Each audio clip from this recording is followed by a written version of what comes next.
Yes. Welcome to another edition of TDs and Flying Knees, guys. Excited that you guys are here with us for episode 2. We have a lot to talk about, guys, so let's introduce the panel.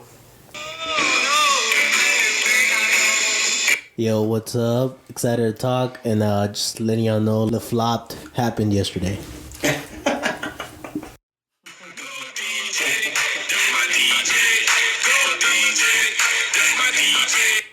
Hey, what's going on? DJ here. Can't wait to get this started. My name is Fuck that intro, man. Yeah, excited to be back, man. Let's get going. Get into it. And it's your boy, Smooth Steven Cruz, aka Stone Cold Casual Killer. All right, guys. I'm glad you're here. Also, just want to please tell a friend, like, subscribe, share. It takes balls to follow your dreams, you know, and we're sacrificing time. You know, we all have full-time jobs, family guys, you know, so and we're preparing notes and, you know, doing the most, man. So we should have a lot more likes, man. So please help us out. All right, let's get into news and rumors. First things first, Tyson Fury versus Deontay Wilder 3 set for July 24th in Las Vegas. Not the fight we wanted to see, but Nope. at least we're getting the best versus the best, just not in the order we wanted. But make no mistake, hell hath no fury like an ex-champion scorned. So Wilder is always a live underdog in my eyes. Yeah, he's got a puncher's chance. Yep. Fury was talking about how it's going to be an easy payday for him, so... And he goes, I don't want to take his... I don't want to give him step-aside money. I want to take his money. Yep. I already took his... took his heart. I took his soul. He said, I'd rather give him my fist in his face or something like that, right? Yeah. Yep. You big dosser! And then I also saw that Anthony Joshua was they're trying to fix him a fight with somebody, right? Yep. Yeah, It's the next news I was going to get into. Thanks for ruining it, Lewis. August 21st and August 28th are two dates being tossed around for a potential Anthony Joshua versus Alexander Usyk showdown. And I'm pretty excited for that. That's going to be really cool. Not surprised, motherfucker. Usyk is like the Swiss Army knife, man.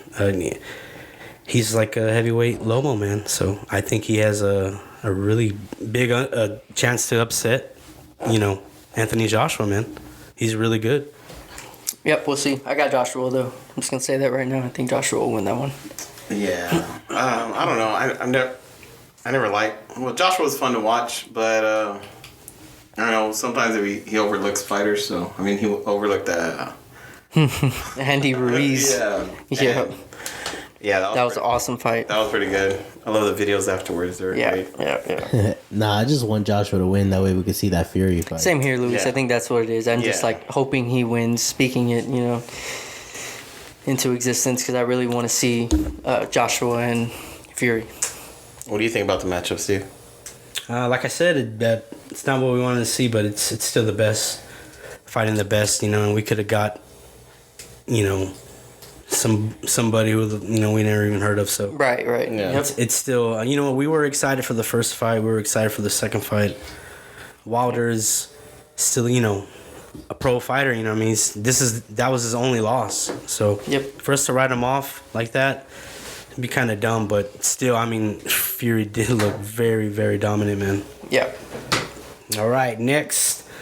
Guys, the fight is back on. Corey Sandhagen will finally welcome back TJ Dillashaw to the octagon on July 24th. Nice. Very nice. Yeah, man, I really like that fight. I can't wait for it. Dillashaw, in my opinion, before his suspension, he would have given a much better fight. But right now, I think Corey Sandhagen is too good. I think he's too big, too quick. And I don't think TJ will be able to do much with him. So yeah, I think Corey's gonna win that fight. TJ's also getting old, man. People don't realize that. How long has he been away? 2 years. 2 years Yeah, suspension. 2 right? years. Yep. For what? EPO. Oh, yeah. I mean, that's a long time to be It away. looks like he hasn't got off from him either. Yeah, he Last time he was in the octagon, man, he got knocked out by Triple C. yeah. And that I was wish nice. I wish that guy didn't retire.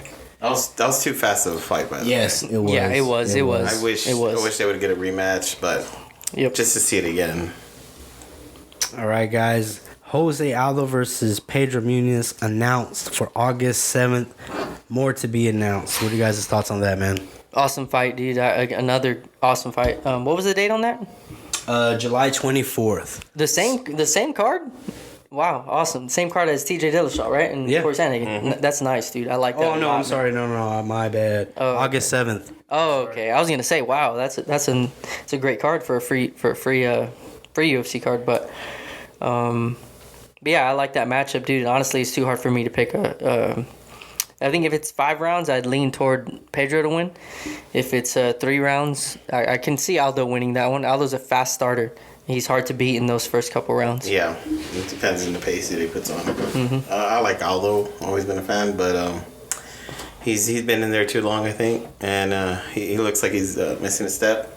Yep. Not as sharp and clean like he used to be, but he's still exciting to watch, and he's still very, very dangerous. So Ever since that motorcycle accident, he looks like he's not able to throw leg kicks anymore. Or was it him? no, I don't know. Yeah, no, I don't. Wasn't him that got in the motor? Or he got in that accident and fucked up his leg or something like that? No, I don't think so. I think you're getting them confused. Nah, with we'll just someone. edit that out. No, we're keeping that in. Yeah, we're keeping that in.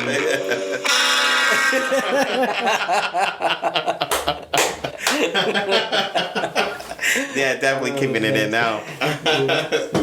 But I like that. That's funny. All right, guys. Other news. Edson Barbosa is feeling saucy. He wants all that smoke. He's calling out Max Holloway. What are you guys' thoughts on that? Oh man, I don't think he's ready for that. I mean, it's not that he's not ready. I just don't, because he's been in the game a long time. He's I mean, it'd be a great fight. Of course, I'd lean towards Max, dude. Edson's known for being a fast starter, slowing down. I'd imagine it'd be the main event of a fight night. Or it could be on the main card. If it's 5 rounds, definitely Holloway. Barbosa's got like that puncher's kicker's chance. He's explosive. Yeah, he's flashy. I don't see him, knocking Max out. Max is known to have an awesome chin. Yeah, I don't see Barbosa setting something up to where Max will get caught. So it's gonna be good. It's gonna be technical. So Yeah. and I like the matchup. They're both stand up, nail bang. So Yeah. it's gonna be exciting. Fun fight. Should be man. exciting. I yeah. hope they make it. Yeah, hopefully. That'd be a good fight. It'd be a firefight. Yep. All right, next up, Jacare D'Souza released by the UFC following his submission loss to Andre Muniz. Was it really a submission loss or he just broke his arm? Yeah, he didn't tap. He just got his arm snapped. Yeah. Yeah, that's unfortunate, man. He was at one of the best middleweights in the world for a long time, and it sucks that he just. I mean, it happens to everyone. You eventually just get old, and that's what happened to him. I think he's just a step behind these younger guys. Because Jacare in his prime, he beats that guy. So I think this is just even more evidence that he's just slowing down because he's getting older. It's time to hang him up, I think. Yeah, he's exciting. When he came in the MMA world, he was really exciting to watch. Just snatching everybody up and grabbing them, and he did whatever he wants with people on the ground. And now it's not coming as easy as it used to be. So True. It's terrible though. I don't think he's got submitted, and it wasn't like he was doing bad in that fight either. Yeah. He still looks like a competitor, so it is what it is. That's Maybe the way go to UFC another is. promotion, right? Yeah, he'll get paid more money somewhere else. Yeah. That's for sure. Yep. Yeah, Jacare and Masasi are probably like the two biggest like dark horses in like middleweight MMA history, man. Yeah, absolutely. So Gegard Mousasi is yeah, a they're beast the too, man. type of guys that can lose to anybody, but also beat anybody, man. Yeah, I think he's like one of the guys, Mousasi, that didn't get re-signed and left the UFC. Actually, I want to say he left. I don't know if it was a winning streak, but I think he definitely left on a win, and the UFC just didn't re-sign him. Yeah. But I always thought he was one of the best middleweights in the world, man. Yeah, that was weird that they just let him go. It wasn't like he was losing every fight or winning. I think he's a champ right now, right? Bellator? Yeah, he's definitely. Yeah, he's a champion in Bellator. Yeah. I think he is. I think he's the champ. I know that Roy McDonald tried to move up and fight him for the middleweight title and got his ass whooped. Yeah. I think he's still the champ. Roy. All right. Tatiana Suarez has been medically cleared. She's been out since 2019. She's 5-0 in the UFC, guys. Wrestling base. She has an overall 8-0 record as a pro, 5-0 in the UFC. I think her last win was against Carla Esparza, dude, who looked amazing this past weekend. she looked really good, yeah. We'll get more into that later, into Carla Esparza's fight. But just know that last time Tatiana Suarez fought, she beat Carla Esparza. So that should tell you how good this girl is. Well, that was her last loss too, right? Carla Esparza, yeah, that was her last loss. Wow, that's great. Yep. Yeah, she had a bulging disc in her neck, and it's kept her out for I think since 2019, right? Last 2 years she's been out trying to recover. She's finally going to come back, so I'm excited for her. Next up, guys, Dana White claims he has absolutely moved on from the idea of John Jones fighting at heavyweight. This is quoted from him. Yeah, I've absolutely moved on. Listen, I put on fights every Saturday. We have a window where we have to build some fights and make some things happen. If the fight don't happen within that window, we move on. And realistically, man, I mean, I've been saying it since the beginning. Derek Lewis is the guy who should be getting the title shot. He beat Francis Ngannou. He's next in line. He's coming off of a great performance. And that's a wrap. We're moving on, Dana White said via TMZ Sports. He also forgot to say Derek Lewis will be the only one that takes $8 million. Yeah, I'm not upset at that. Derek Lewis looked. I mean, he knocked out Curtis Blades in that in his last fight, and he deserves it. He's legit. You know, he has a win. He owns a win over Francis. You know, and this time it'll be for the belt. I hope there's more action involved in this fight than there was in that first one. Yeah, I think it was like 8. I think it was like 8 leg kicks he landed and won the fight like that. But I would love to see Jones fight Miocic. Nah, Jones already shut that down real quick. Really? As soon as that rumor came out, John Jones said, "Don't get excited, guys. I'm not fighting Stipe."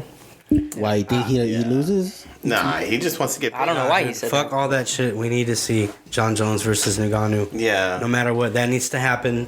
Yeah. That's the biggest fight that MMA can make. And I'm not gonna sit there and be fucking double standard. You know what I mean? Like, I'll give him time for it to marinate. You know what I mean? Like, Yeah. I've said to you guys, I'm not in a rush for Earl Spence and Terrence Crawford. Yeah. So I'm not gonna be like that. But we need to see that fight. Oh, I'm in a rush for that one. They need to hurry the fuck up and make that fight. I think I'm okay with that title fight being Derek Lewis. Yeah. But at the same time, the fact that he doesn't want to give John Jones time, that's dumb. Like, all he's done for UFC. I mean, he's been in trouble and he's terrible, but he's a great fighter. Yeah, man. And it's hard to even knock on him. He's like one of the greatest fighters in MMA. Yeah, I mean, I know he's gotten popped, for PEDs. He's probably guilty. I know he says he isn't, but regardless, he's never lost. Yeah. Nobody has ever stepped into the octagon, left that octagon beating John Jones, except Matt Hamill because of the disqualification. Ass, even that was a DQ. No man can say they stepped into the cage and beat up John Jones and left with a W. Yeah, that's true. So I want to see him fight for the heavyweight title. I think he has something like 15 straight title fight wins in the UFC. Yeah, it's the people he beat and the time that he beat them was amazing. I mean, he started off with Shogun when he beat Shogun. That fight didn't even look fair, dude. Yeah, poor Steve. He was a Shogun fan. Oh my god. Yeah, it was hard for him to watch it. And it was awful. You got lucky, bro. Yeah, that was luck right there. I mean, he took him to school. Bro, all I'm saying is John Jones. I want to see John Jones fight someone bigger. If John Jones versus Ngannou does not happen, This is number one bullshit. Yeah, Khabib, come back, please. Terrible. all right. Next news: Paul Felter retires. Oh, Paul Felder, man. I don't know about you guys, but he's one of my favorite fighters and one of my favorite commentators. At least we'll have him still commentating, which is awesome. Yeah, he's a great commentator, but he's an exciting fighter. Absolutely, dude. You can't actually, dude. Very exciting fighter, and you know who he beat? Charles Oliveira. Nice. Yep, and it was recently, not recently, but it was in the lightweight division. So, How long did he compete in UFC? A few years, right? I want to say he competed in the UFC for at least 5 to 6 years, at least. Yeah. I don't know. Don't quote me on that. I'm just going off top of my head. Yeah, that's usually what we do. Maybe a little longer, maybe about 7 years. But dude, his fights. One thing you can bank on, dude, is his fights are gonna be entertaining. Yeah, he's that's an true. entertaining fighter, man. He throws some awesome.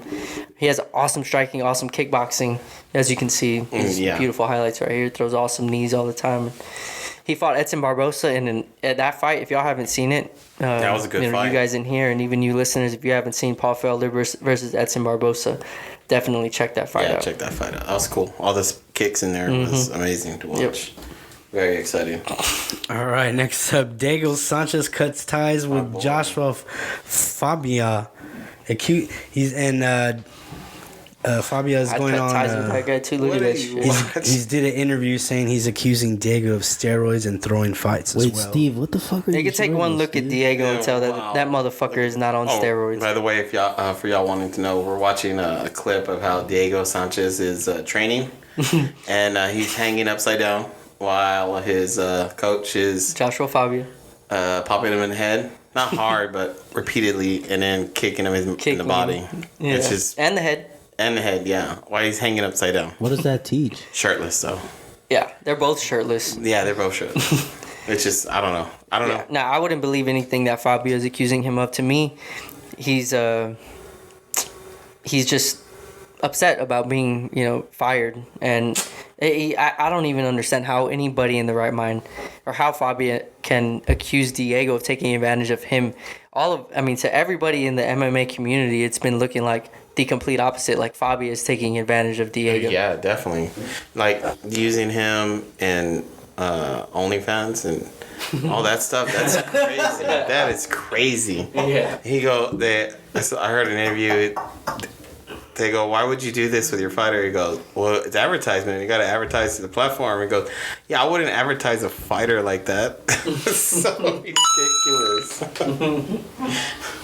That guy's a joke. I just think he's just using him for fame to get it for something. I don't know what he can get from Diego Sanchez.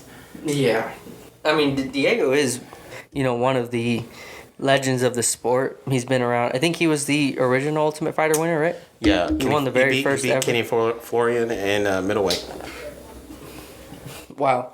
Yeah, that's crazy. I want to say he's the original Ultimate Fighter dude, or Ultimate Fighter winner, and he's a legend of the sport. He put on some amazing performances inside the octagon, so I got a lot of respect for him. I don't think he's doing too well mentally right now, but hopefully he gets the help that he needs, man. Hopefully the UFC steps up and helps him get the help that he needs. Yeah, that's true. They need to step up. He did a lot for the company, man. Put on lots of good shows. Mm-hmm. If you haven't seen his fight with Gilbert Melendez, give that a watch.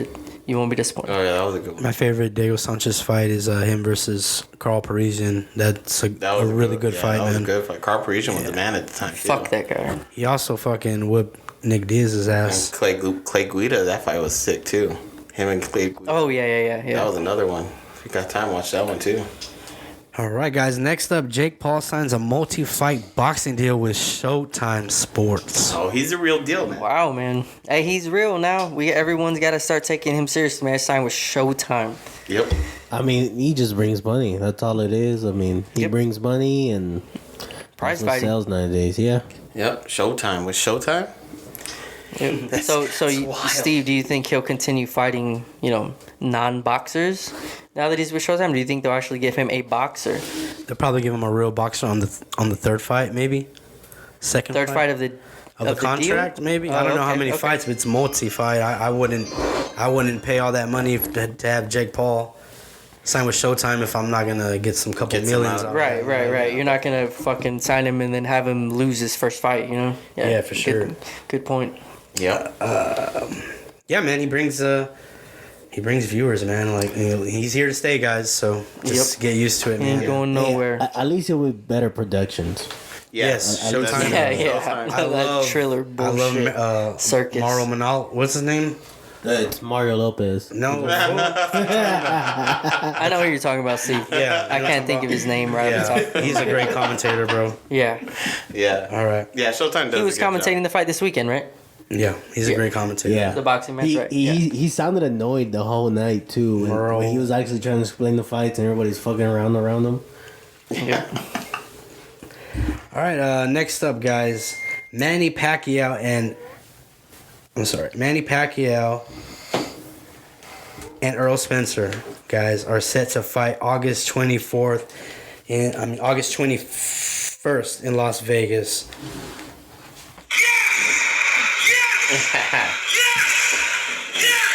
Sounds good to me. I'm excited, man. That's a big fight. Yeah, that's an awesome fight, dude. I was really hoping that we would get Errol Spence versus Terrence Crawford. Unfortunately, they couldn't make that happen for us, but Manny Pacquiao versus Errol Spence is something I'm definitely looking forward to. Yeah. Pacquiao, man.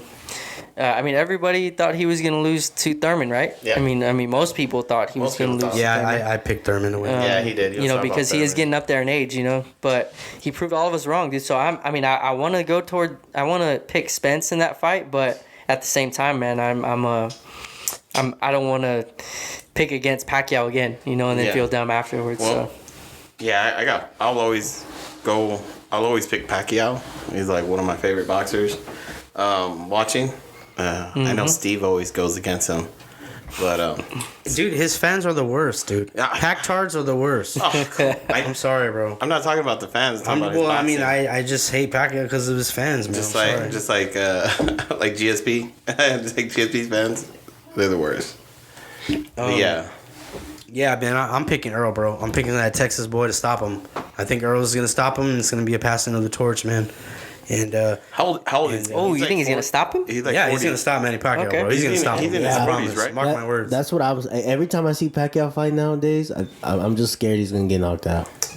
like that. It's because you got that Marquez fight still. Marquez, yeah, man. Yeah, I'm no. surprised he's Earl so- Spencer is My a killer, boy, bro. yeah, Earl my Spencer's boy. a killer.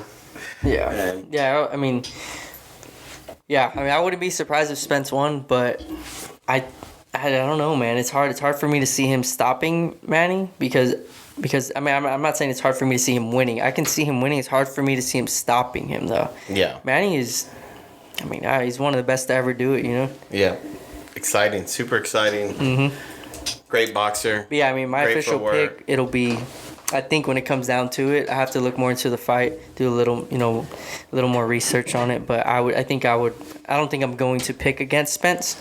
But we'll see, man. I'm just looking forward to the fight. I hope it's a good fight. Yeah. What's your pick? I'm with you, Steve. It's gonna be passing the torch, Spence. DJ? Of course, we're gonna have to go Pacquiao. Come on. Oh, Come nice. on. Hey, I that gotta go would with be crazy Father if Time you won. here. How old is he? He's like in his 40s, right? Yeah, he's in his 40s. Yeah. How old is he? One of us gotta look that up. I'll look it up real quick. Yeah. I wanna know exactly how I think old he's he in is. his 40s, but Check this shit out. yeah, real quick. we'll see. Hopefully he's quit playing basketball because that's what they said what happened last time. Why he looked sluggish is because he kept playing basketball. Have y'all seen his shot? Y'all should Google Pacquiao's shot, like shooting a basketball. Yeah. Have you I've seen best. Khabib It's playing the best. basketball? Oh my god, you don't want to see that Dagestani That's- basketball. Hey, do you think That's LeBron like- James will last in that That's Dagestani? rugby. That's rugby basketball, right there. Yeah, so I got Pacquiao just because I'm a fan. So Pacquiao it is, but Oh yeah, I don't know- get me wrong. know I want Pacquiao to win too, Spence but is young. He's young, and yeah. and It's he's time. no joke. He's no slouch. So let's see this. It's gonna be a good one. All right, guys, let's talk about the fights that happened over this weekend. I guess you guys want to start off with Cyborg versus Smith? Yeah, 42 by the way. In case you listeners were wondering how old Manny Pacquiao is, he's 42 years old. Yeah, so I mean, he's still the elite level, man. So Yeah, there's no doubt about So maybe we should stop giving Floyd shit for fighting him, even though he was still elite. Right. Oh, one more bit of Right, guys? news. See, One more Steve bit just of wanted news. to justify that, just so you could stay, just so you could claim that. No, guys. That fight should have happened How 7 much? years before. No. How much would How much pay-per-views buys would have had if it happened in 2008? The same amount. Absolutely. I think it- amount. Nah, it would have had a I little think bit less, but the a rematch would little have had a bit lot less. more. A little bit less. I would say a little bit less because They did 4 it didn't they marinate did for as long. 4.2. I know, but I think it would have had a little bit less if it happened When a because boxer gets knocked out, or any fighter gets knocked out the way he did, their next fight is not going to be crisp and clean. There's always something there. rematches don't always live up to And he had got knocked out by hype. Marquez, and then he goes to sleep for like 30 minutes on the mat. And Mayweather's like, "Oh yeah, I'll fight him now." Yeah, of course he's gonna fight him now. Mayweather would have beat him, bro. Right. Wow, Yes, he would've, that bro. fight should have happened 7 years. He's too smart, bro. I think 5 years earlier, Pacquiao gives a better fight, dude. Hey, Yeah. even Pacquiao doesn't want it earlier, bro, because they made 4.4 million pay-per-views. They even got videos of Mayweather saying how he doesn't want Manny Pacquiao when he was at his. Floyd Mayweather, man, the money. He said, I think he beats He's him no a money matter what, bro. machine. Sorry, man. One more too bit smart, of news, man. "Yeah, he Steve. is. He's slick." Before we move on, Kevin Lee versus Sean Brady has been added to UFC 264 on July 10th. That's the Mayweather Pacquiao card. I mean, sorry, Pacquiao. What is it? The, McGregor. Conor, yeah. McGregor Poirier card. Sorry. That's gonna be a great card, man. It's getting Yep. more stacked. For those of you wanting to know, Kevin Lee's next fight, July 10th versus undefeated Sean Brady, if I'm not mistaken. But yeah, I'm looking forward to that one. I like Kevin Lee's fight. I like to watch Kevin Lee fight. So July 10th. All right, guys. Cyborg versus Smith 2. Cyborg stops Leslie Smith via TKO in the 5th round. What are you guys' thoughts on that? I mean, as expected, Yeah. this was a one-sided beatdown. Let me see. Yeah, so Leslie Smith, she's as tough as they come. I don't know if you guys watched the first fight between them, but I mean, she was tough in that one as well. She's tough in definitely all of her durable, fights. man. Yeah, she's a very durable fighter. She took bomb after bomb, and she kept coming back for more, man. I was actually surprised at how long she lasted because Cyborg was landing often and hard, and this girl's tough. I'm pretty sure, I'm confident in saying she might be the toughest female fighter I've ever watched fight. If you want to just talk about toughness alone, in the skill department, she did not belong in there with Cyborg, man. Like, Cyborg beat her. She beat her handily. It was not very competitive, and at the end, Cyborg, earns a TKO. Yeah, she looked very dominant, and I don't know if it's all the ranch waters or the what is this Ziegenbach you said talking to me, but she does look pretty good, DJ. I told you, man. What drinks, man? If She ain't too bad. If you never tried Ziegenbach, Yes, give it a guys. drink. By the way, Very good beer. for sponsors, if you any beer companies out there, we're drinking Ziegenbach. We're drinking some ranch water, the hard seltzers, and I am drinking a peanut butter milk stout by. Smells delicious. I don't even know how to I pronounce don't know how the it tastes, but it smells tastes delicious. delicious. You can help yourself, bro. name. Smells. I might have to try one. But yeah, Cyborg's just dominant, bro. I wasn't really too excited about this fight just because I knew this is what what was gonna happen. Yeah. Right. But That's what's gonna happen. we have to watch. So Everybody that she fights. Except Amanda Nunes. I would like to see a rematch. I know. though. I would love think to see another she, band. if you watch it, she went in there Vanderlei Silva style and got caught. That's Yeah. all it was. Yeah, she did. But it was. I mean, I think she wouldn't do that this time around. But then again, that's her fighting style, so maybe she would. But it would be a good matchup, rematch. But I definitely think it would be better than the first. I think Cyborg would be a lot more cautious, and it'd be a better fight. I think it'd last a lot longer. And who knows? Yeah, Cyborg's got the power to stop her, dude. Amanda Nunes has not been tested in a long time. yeah, that's true. Who was the last person that beat her? I want to say it was Kat Zingano. Kat Zingano stopped her. Yeah. Actually, TKO. I think Kat Zingano was the last loss on Amanda Nunes. That's crazy. You think about that, right? Yep. And then you put them Yep. up together. It's like, yeah, that's not gonna happen again. Yep. That's crazy. I think. I might have to, or you guys, maybe the listeners, you guys, You guys gotta start. can look that up and call me out if I'm wrong. But I think that was her last loss. yeah, we gotta have BoxRec and an MMA or Sheer Dog up Right. from now on, or Lewis. I'm pretty good, man. I'm pretty good off the top of my head. Yeah. Let me check this out for you guys real quick. Yeah, so But while I do that, Steve, go ahead and take it started. All right, guys. UFC Vegas 27. Great fight card. Garbrandt versus Font was an amazing fight. yep. I don't know, Jeff, if you wanted to talk about any other fights before we get into the main event. Yeah, absolutely, man. There were a couple other, decent fights on the card. I think we can start with in the middleweight division. We had number 7 in the world, Jack Hermansson versus number 10, Edmund Shabazian. Both these guys top 10, but they're both coming off a loss. They were really needing a win. Shabazian, he's a younger prospect, up and comer. Very good fighter, man. He looked great in the first round, and I was actually getting the better of Hermansson in the stand-up, man. In the striking exchanges, Edmund was winning, and I think I'm pretty sure all the judges had him winning the first round, all 3 of them. But in the second round, Matt Hermansson came out, pressured him, made it very obvious that he wanted to grapple, and he had his way with him, man. He's able to take him down, control him, and dominate the last 2 rounds for a unanimous decision when he even earned a 10-8 round in the third round on all 3 judges' scorecards.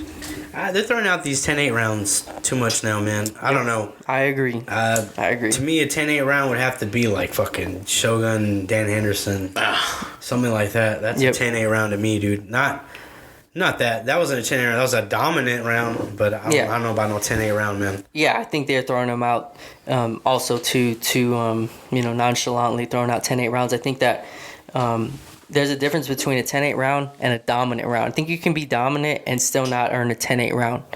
But like in the Israel Adesanya fight, I don't think any of those rounds were 10-8. I think Jan clearly won 4 and 5, but I don't think they were 10-8 rounds. Yeah. Someone gave him a 10-8? Yes. Oh, yeah. Oh, my God. Yeah. Mm-hmm. Yeah, man, that needs to stop. I liked how it was once in a while. Right. You got a 10-8 because... You dropped him twice. Yeah, I mean, because you can't... How are you going to justify being on top of somebody, to get a 10-8 round, it's more than, dropping somebody. You know? Right. So, I mean, just keep those, man, like, unless it's dominant. Yeah, because these 10-8 rounds keep those 10-8 rounds away, man. Yeah, because then people are just going to be down and they're going to just take someone down, hold them down to get a 10-8 round. Yeah. If GSP never got a fucking 10-8 round, then none of these guys should be getting a 10-8 round. Man, That lame prey, bro. The lame prey. And that's a good statement. Yep. All right, we can go to the next notable fight on the card. This one was surprising to me. I mean, I expected it to be good, but not this dominant, man. And that was number 4, Carlos Esparza versus number 3, Jan Jonan. That was a great fight. Absolutely, man. I could not have been more wrong, dude. I picked Jan Jonan. I thought that she'd be able to keep the fight standing. She was coming into this fight 6-0 in the UFC with wins over former title challengers, man. Claudia Gadelha and Karolina Kowalkiewicz. Also owns a win over Angela Hill, who is very good too. Esparza, on the other hand, was coming in on a 4-fight win streak. Also some good wins in her past few fights over Michelle Waterson, Marina Rodriguez, and Alexa Grasso. We all saw Alexa Grasso fight recently against Macy Barber. She looked awesome, dude. Yeah.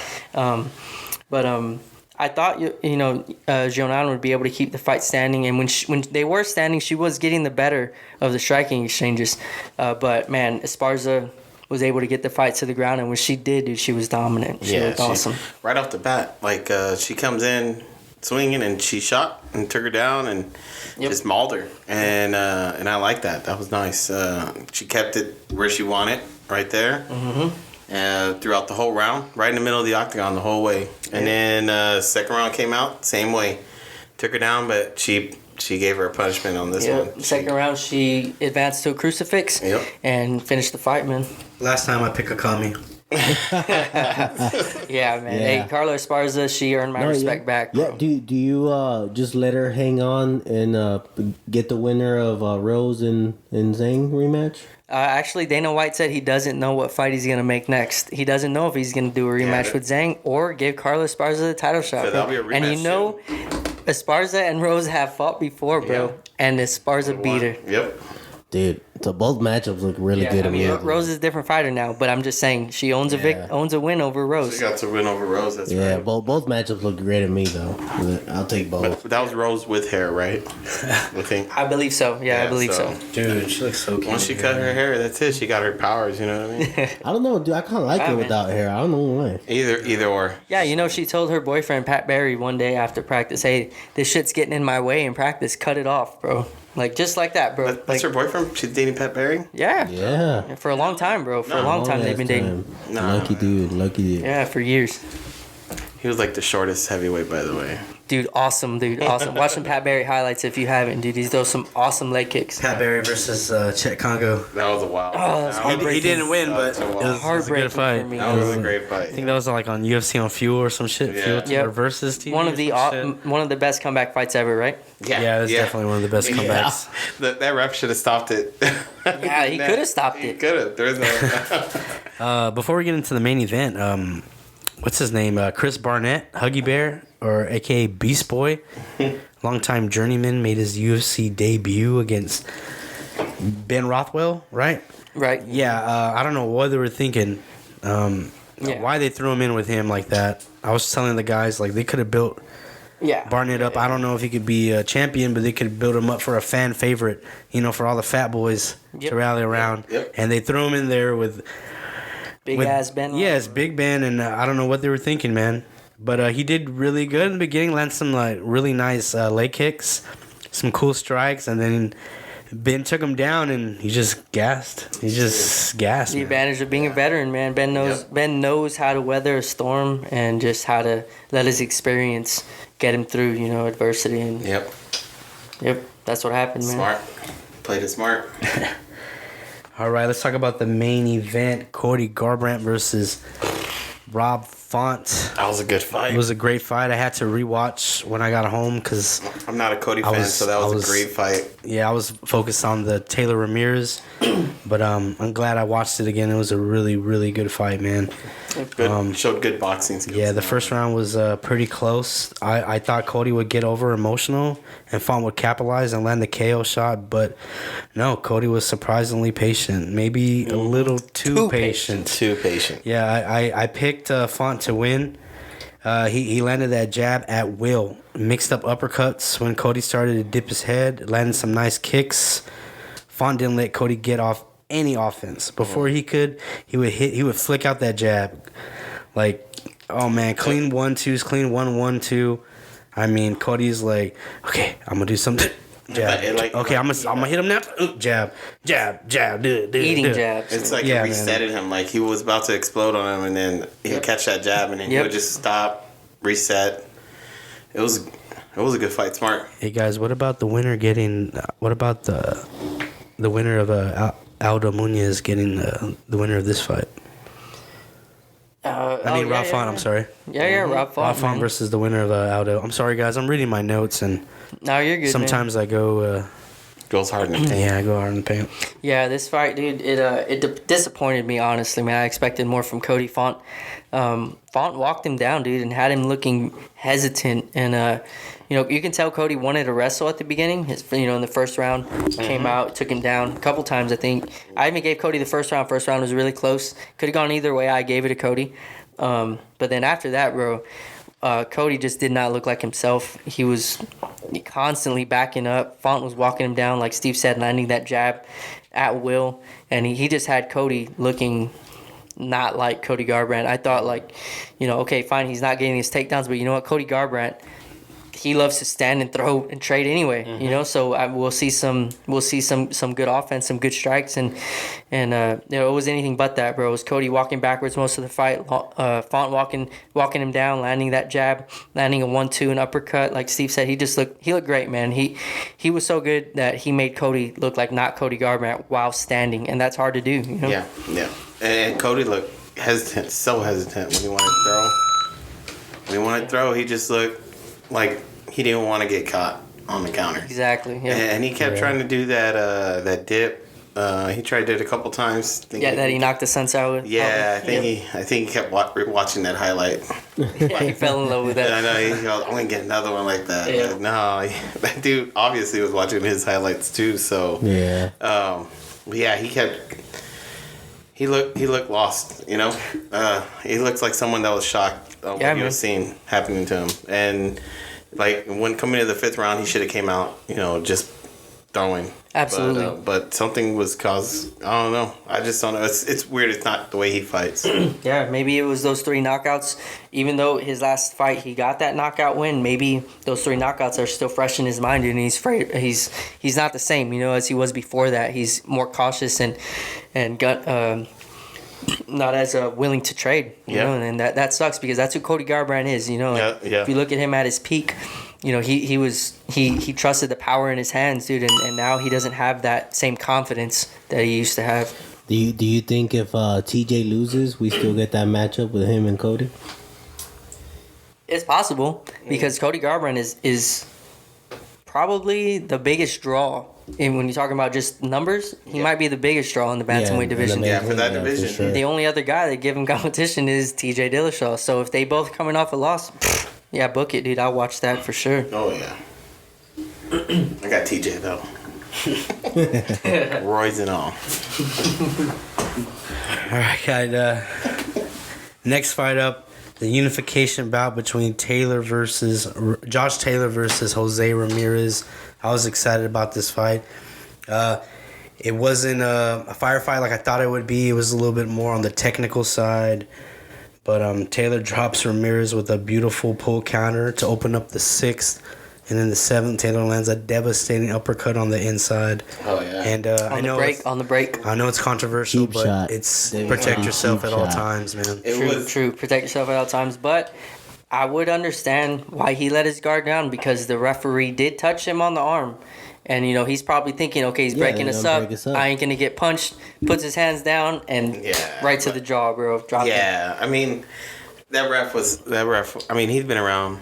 And he's pretty good, but he was just so hesitant every time he tried to break him up. Like, he'll tap them and then let back off, like, thinking they're going to fight out. But Steve's right. Protect yourself at all times, you know? And that was just his mistake. He got caught with that nice uppercut. Yeah, but, I mean, even that, I mean, after Taylor dropped him once, what was it, in the 7th? Taylor was starting to dominate.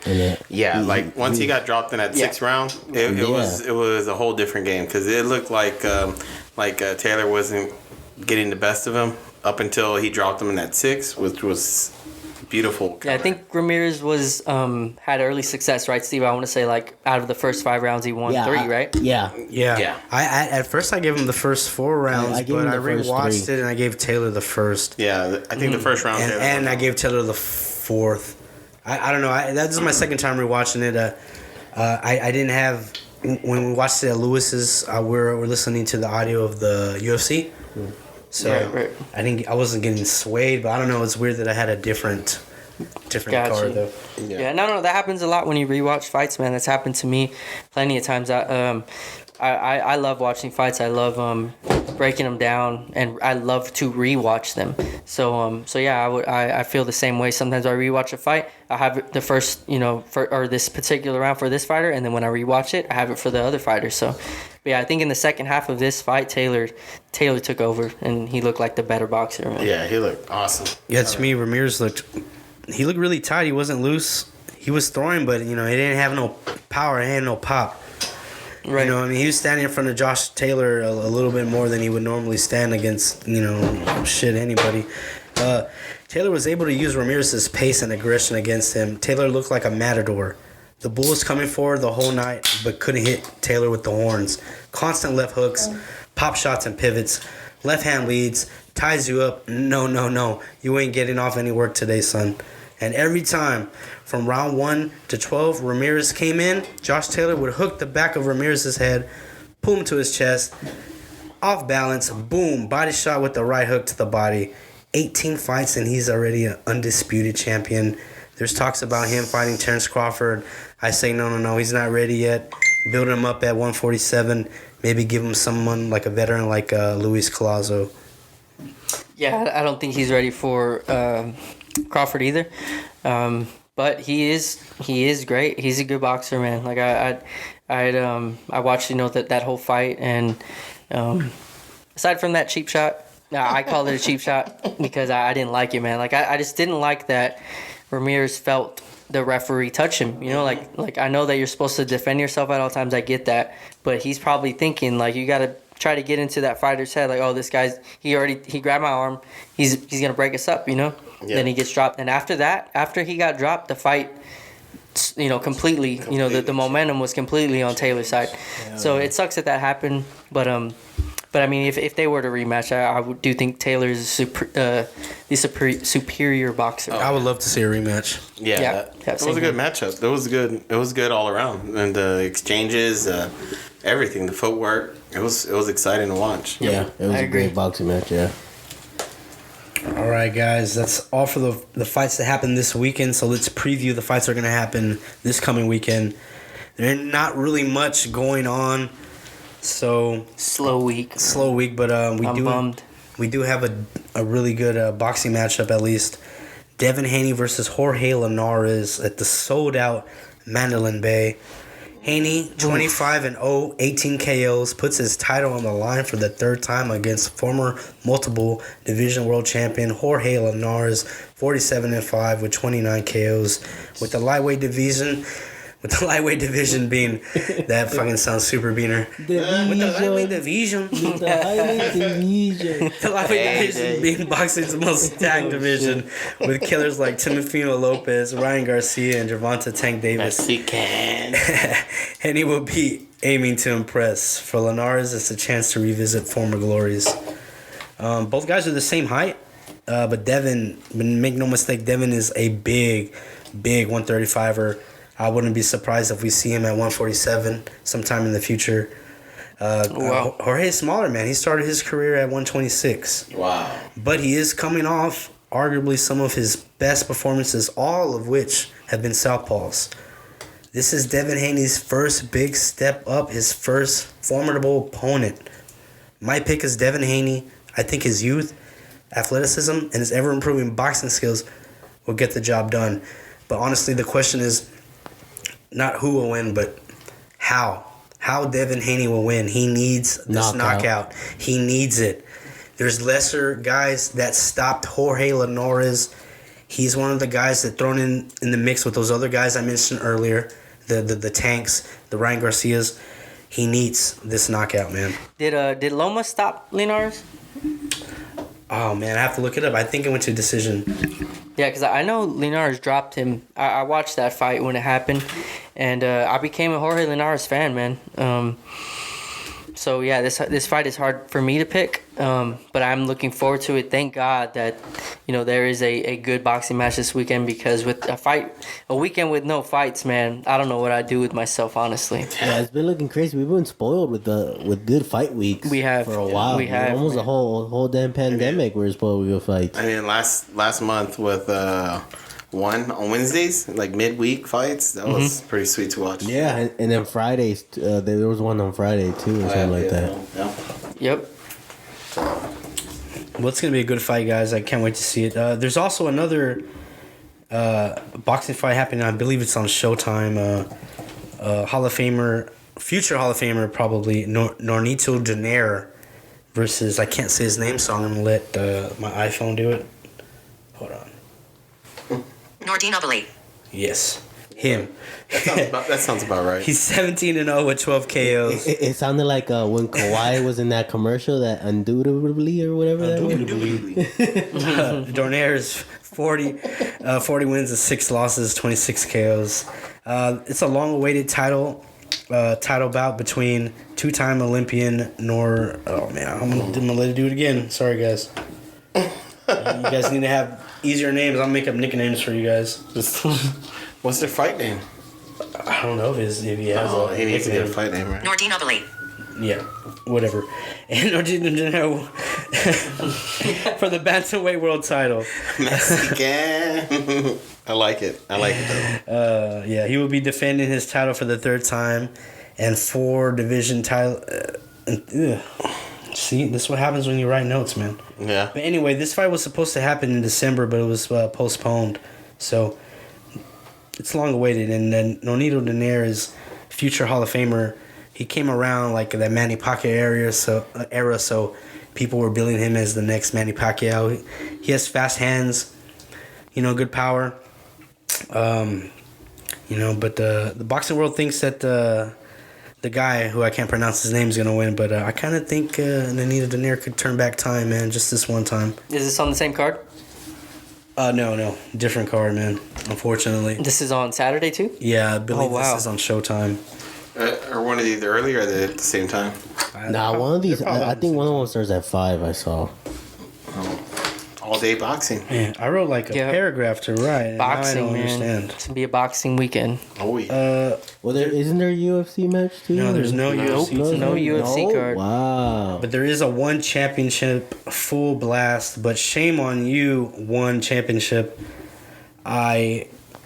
You guys did not promote this. I've looked it up. I've looked up on YouTube to try to get some kind of idea what's going on. You guys don't have no promos for it. No info on the fighters, man. So What are y'all doing? but you can watch it on Bleacher Sports at Friday at like 7 a.m.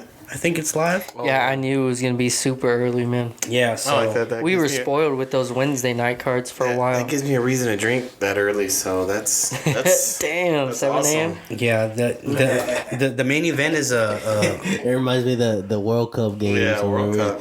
We wake up at 8 in the morning and be drinking at the bar. World Cup's pretty sick though. Yeah. I like all those early morning games because that gives me a reason to start. You know, So is that all we got going on this weekend, see, as far as Yeah, the main event will feature a Muay Thai thriller between number one bantamweight contender. Oh God, these names, bro. Kulab Dam? Oh, Kulab Dam versus Dam, I like that. Siam Pet? Just Crew Lob Dam. Yeah, look, we're looking up their highlights right now. They both look explosive. They both look fast. Shit. If you're a fan of... Chinese takeout. I know a great place. I'll have the cream of some young guy. Hey. Oh, my God. Yeah, I guys, it looks like a good fight, but one, you gotta. Yeah, you they gotta give us do more better. info for They the gotta do American better, fans, bro. bro. I'm trying to be a hardcore for the hardcores, but I'm not gonna pretend and be what's the word for it? I don't know. I'm not gonna be a tryhard, bro, and pretend like, oh, I know these guys, and it's a fucking cowboy show. You know what I mean?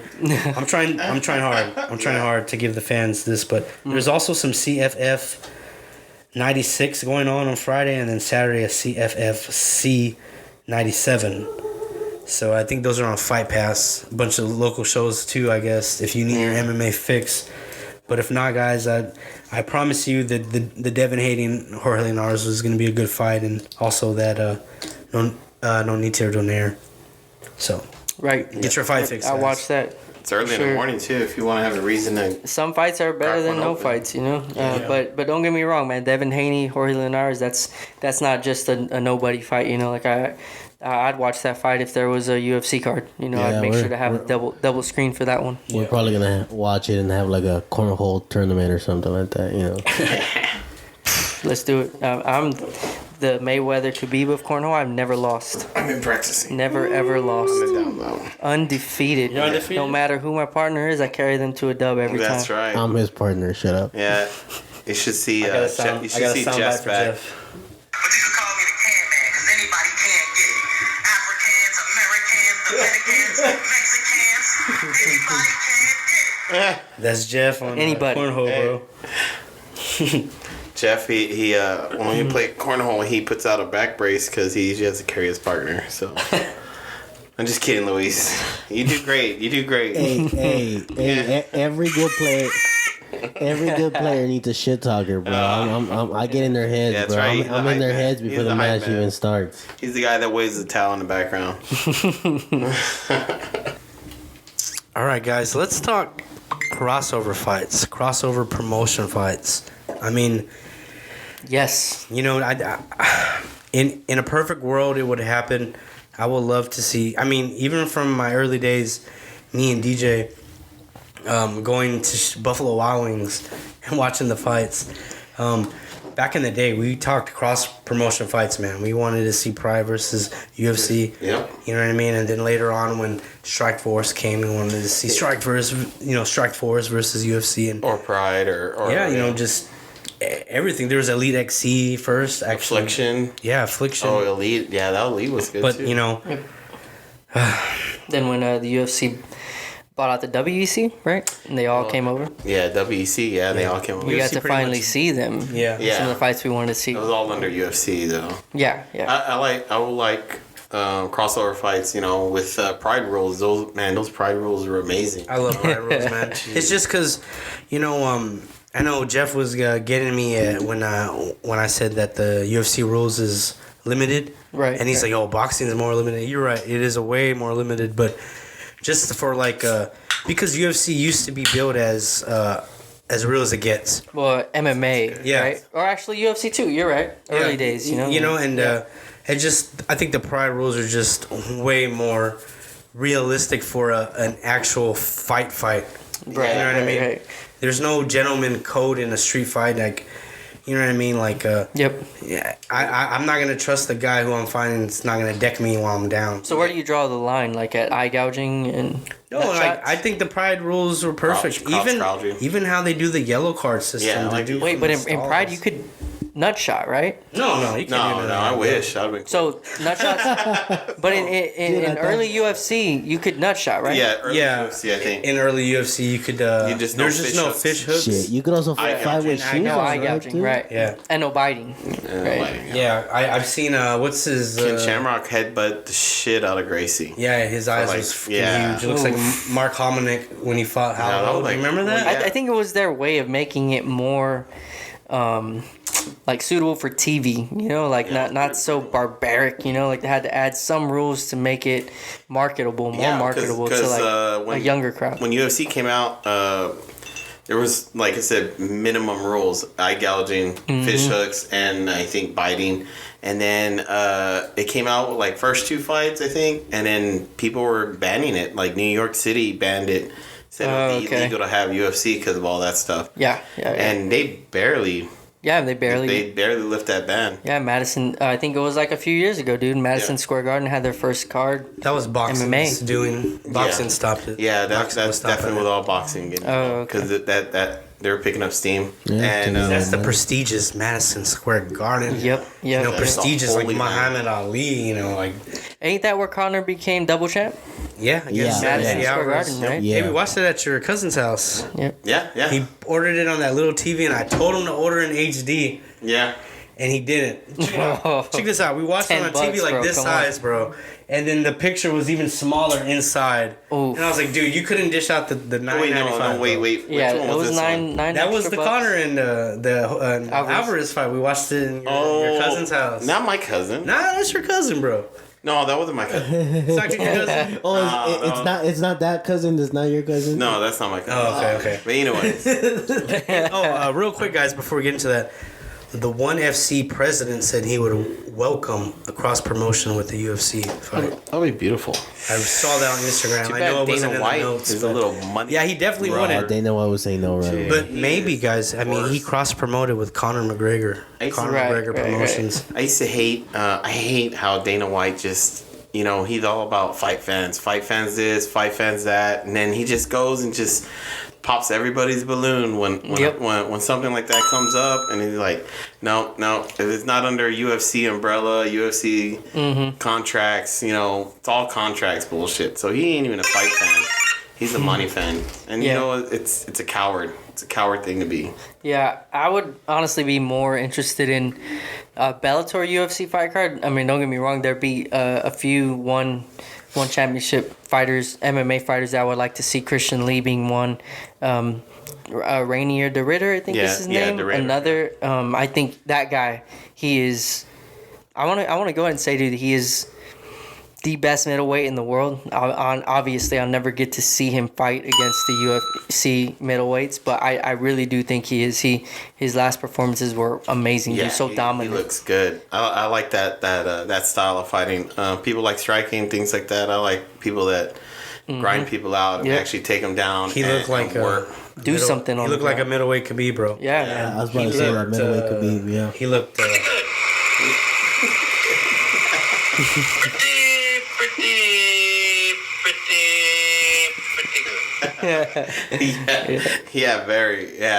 He's great. I mean, Yeah, I love that style fight. People think it's stupid and people want to see some flash knockouts. Nah, I like people getting taken down and MMA, grind it out, mixed martial arts, man. But yeah, not like GSP style, but definitely like Khabib or like the way old Matt Hughes used to maul people. I just like that style. Hey guys, you guys noticed lately in the last couple of fights we've seen the crucifix? I know. Oh man, A lot of crucifixes, man. Yeah, I'm I like, like it. oh, Matt Hughes, baby. Matt Hughes, BJ Penn. Oh yeah. Man, that was nice. Yep. But okay, guys, real quick. One, I'm not trying to sound. But you guys gotta have some nicknames for some of these guys. I cannot pronounce their names, bro. Yeah. Seriously, you gotta make a nickname like the Mauler or whatever. Anything. Yeah, we gotta come up with something. Cannot pronounce, man. I'm trying to promote your fights. Yeah. But anyway, the cross promotion fights. Let's get into it. Who wants to start first? I'll go first. I would like to say that mine will be MVP fighting Covington. And, Nice. I don't know. I think it's a badass matchup, especially if Covington decides to stand up with him the whole fight. I don't see that. I don't see that. I don't see it happening either. But man, That's a good matchup, but I just see reality crashing down, and it wouldn't be as exciting because I think Covington would just just keep him maul him. down and maul him. He'd just maul him, man. Yeah, but at the same time, you could get something flashy too, like Exactly. He could also get a flying You knee. never know, man. Yeah, with He's MVP. unpredictable with the way he strikes. I would love to see MVP versus Josh. What's his name? Wonder Boy. Wonder Boy, yeah, Stephen Thompson. Oh, That'd be pretty Thompson? sick. Yeah. That'd be sick, dude. Yeah, but would MVP be scared too? It would probably be boring too. Actually, it'd probably be really Yeah, weird. it could be like Ngannou Lewis. It could end up being like that. weird like Yeah, that. because Wonder Boy is exciting, and he's scary for opponents. People are afraid to exchange or stand there, so it sucks because it kind of cancels out that game. Yep. And then unless you got you're gonna bite down and just go for it. Yep. What would your pick be, Lewis, if they fought? Oh, Covington, easy. Covington? What, how? I think it'll be TKO. I think he's just gonna take him down and ground and pound him. But I would love to see them stand up for at least 2 rounds. Yeah. I Oh, feel like MVP's something- knocking him out. If they stand Exactly. Oh, yeah, man. Exactly. They'll knock him out. Yeah, that's what I'm saying. I just love the unpredictability of the matchup. Yeah. He might be the best striker in the welterweight division, just striker wise. You know what I mean? In the whole world in MMA, he might be the best welterweight striker. Yeah, he sure is exciting to watch. Yep. Bellator does really good on signing. Yeah, I was actually It thinking. will be a very marketable fight, though, right? Yeah, Both of those guys are marketable. Colby Covington sells pay-per-views whether you like him or not because Exactly.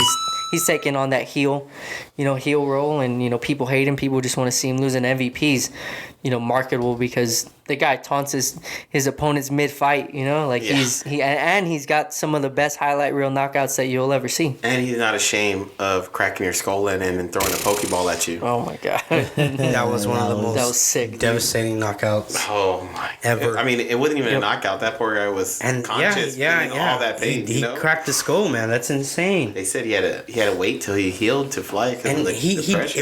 it wasn't even a running flying knee. No. He just popped it up, man. Yeah. He just popped it. Well, the guy went for the takedown, I think. Did he go for the Yeah, takedown? and I think he went into it. See, that's what could have happened to Covington right there. Exactly. Something See? like that. But also, I could also see Covington knocking him out too in the first couple minutes. I mean, he's been knocked out. Right. But that could have happened too. A lot of things could happen. That's why I like cross promotion ideas because Yep.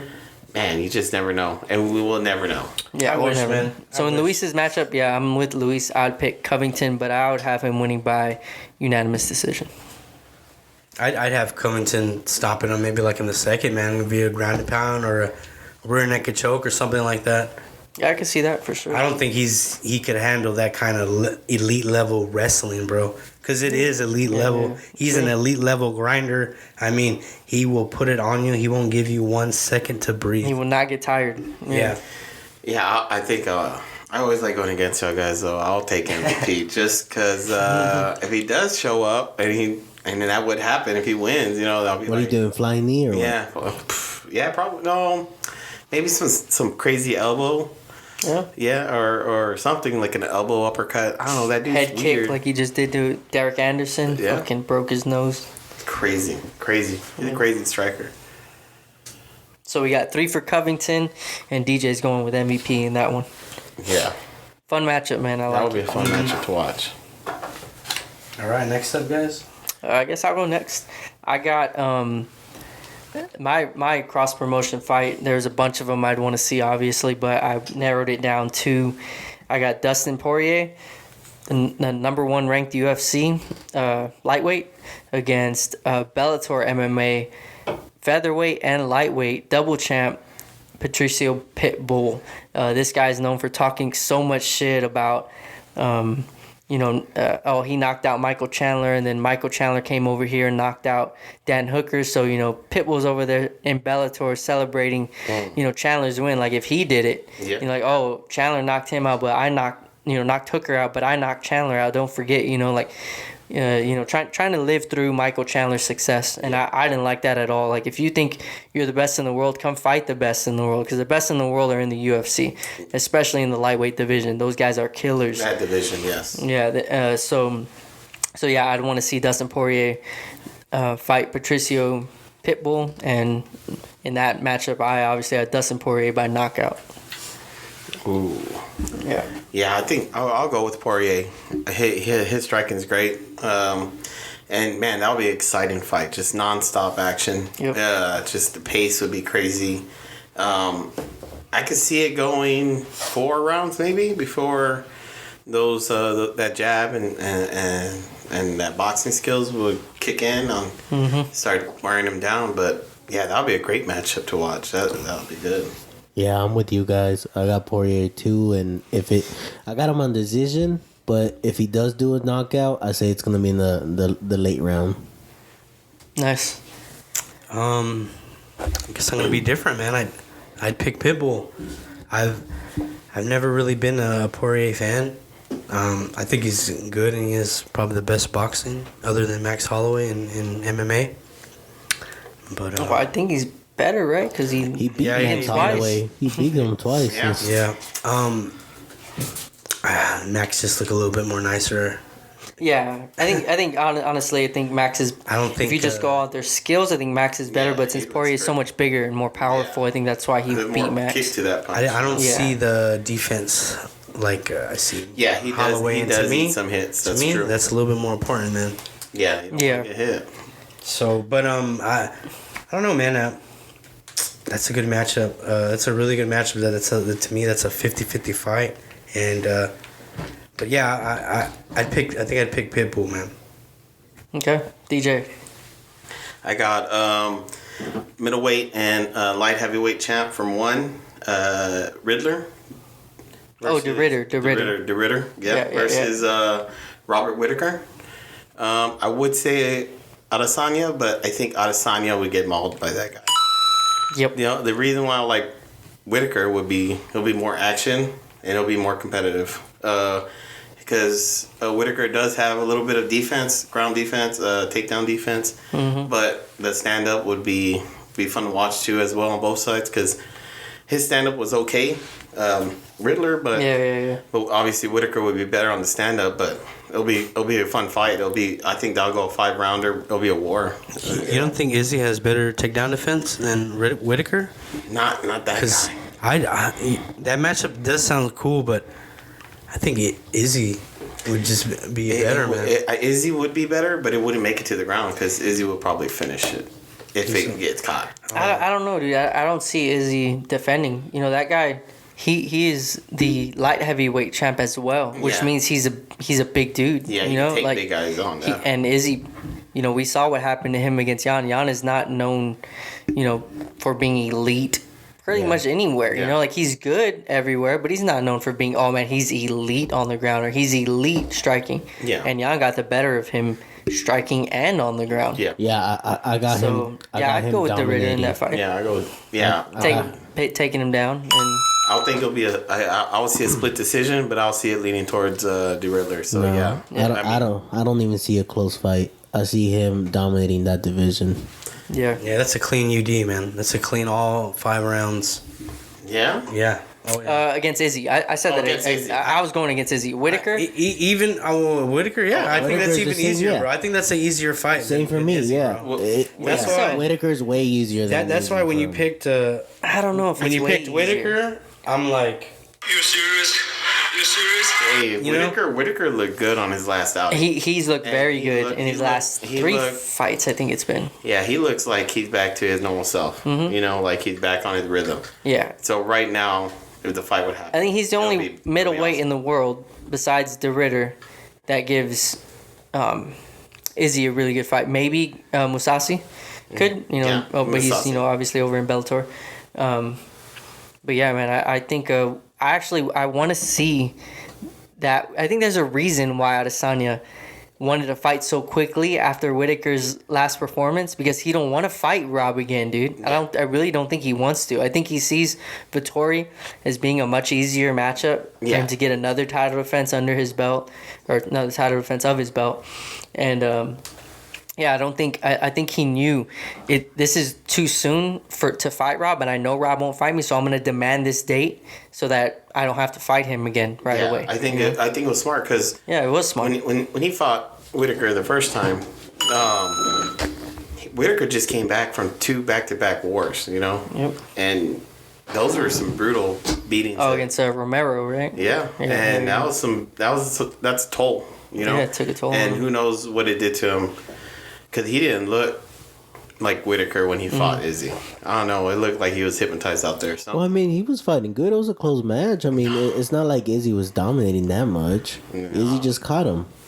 He caught him 2 times, actually, in the first round and in the second round. And after he caught him the first round, it just was just downhill. Yeah. It just looked like you're just counting down the minutes, when he was going to end them. In the UFC, though, definitely Robert Whitaker, the toughest matchup for Israel Adesanya. I want to see that rematch. Yeah, that rematch is going to be different because he's not going to take him lightly. I think he did take him lightly. We forgot to mention what rule set are these under, because these are our dream matchups. So I would definitely go under one rule set. One rule set? Yeah. That might change things. Yeah, because that's knees on the ground, You can throw knees to the head, which is what should be in UFC, but that's not because I don't know why. They definitely have the funner rule set. I'll give them that. Yeah, they do. I like the card system. DJ wins that fight if they're not fighting in one. Yeah. Yeah, he would have won, yeah. He got that knee. He would have had a better chance. That guy is way bigger, man. Way bigger than DJ. All right. All right, next up is me, I guess. I took the easy way out, and but it's the most obvious, but most necessary. Super necessary. Douglas Lima versus the greatest welterweight to ever live. I'm sorry, Matt Hughes. George St. Pierre. No, man. I'm just kidding. Kamar Usman. He's legit, man. Yeah, I'm a big Usman fan, man. Yeah. I would love to see Douglas Lima versus Usman, man. We saw him stop the hype train, which is MVP. You know what I mean? I mean, he was still getting the best. I mean, he was getting the MVP was getting the better of him until he landed that uppercut, whatever it was. But yeah, I thought so too. Man. But Doug, leg kick, I thought it was like a Thor hammer. But the Thor hammer. He slept him, or he slept. He went to sleep. But Lima looks good, man. Like regardless, like I picked him to be MVP anyway. But me too. He's good, man. He's tough. He's durable, and he hits really hard. I think that would be a fire fight, man. I think definitely Usman will win, but I think it would be in the later rounds. So I think we'd see a fire fight for at least 4 or 5 rounds, man. Similar to Usman Covington? Huh? Similar to Usman Covington? Yeah. Yes. Crazy like that. Crazy. I think Usman will have it in his head like, hey, this is a fucking Bellator guy, and he'll stand and engage more. Less, grinding against the cage, which I'm not against. I like it, bro. I like that. You do what you gotta do. I love when people evolve and just use their whole skill set. Yeah, like Joe Rogan said, even though I hate GSP, but like if someone could hold you down for 5 rounds, tough luck. Against your will. Yeah, tough luck, man. Yeah. Do something about it. Yeah. Right. Stop it. If Usman's gonna hold you against the cage and foot stomp you, sorry, bro. Do something about it, man. Game, I don't know. Even if you have to be dirty, bro. That's why I respect Khabib so much, man. Is because everybody knew what was coming. He knew it wasn't a secret. It wasn't like they had to debate. Okay, is he gonna strike with me or wrestle? They fucking knew what was coming, dude. Yeah. And he still took him down. He still mauled him. Yep. Gaethje, everyone was like, oh man, this guy, his defensive wrestling's too good, man. Like he's better than anyone he's faced. Same thing happened to him. Dude. He made it look easy. Yeah, I was one of those. Yeah. He went to sleep, didn't he? He took a nap. Yeah, he did. He took a nap. Yeah, took a nap inside the octagon. Yeah. Can't sleep on that guy, you know. Yeah. But yeah, man, that's an awesome fight, Steve. Yeah, one of the more obvious ones. Obviously, one of us had to pick that one. Yeah. And I would also go with Usman. Yeah. Yeah. Usman, you can't go against that. Can't pick Yeah, I against have him. Usman same exact way he beat Covington. Stand up with him and knock him out in the later rounds. But I think even though Lima would lose, I think he would still win by gaining so many fans. It would be like, you know, they would definitely be fans of him even in a loss because it'd be one of those fights. Yeah. You know what I mean? Yeah, I agree. So, yeah. But real quick, just spontaneously at the top of our heads, dream crossover fantasy match.